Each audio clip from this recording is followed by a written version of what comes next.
Dangerous Drugs Board Chairman Catalino Coy said that making the Philippines drug-free by the time the president's term ends in 2022 is not longer a realistic goal. What can the palace say about this, since this was the campaign promise of the president, who promised to eradicate drugs in 6 months?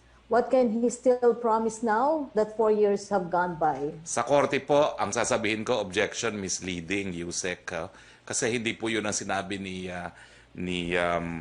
Yusek Coy. Ang sinabi po niya, yan pa rin po ang ating goal na maging drug-free ang Pilipinas by 2022. Pero mangyayari lang po ito kung paiintingin ng mga lokal ng pamahalaan yung kanilang mga ginagawang hakbang para maging drug-free ang ating mga barangay. Sa ngayon po, ang mabuting balita, out of 42,045 barangays, 20,538 na po ang drug-free.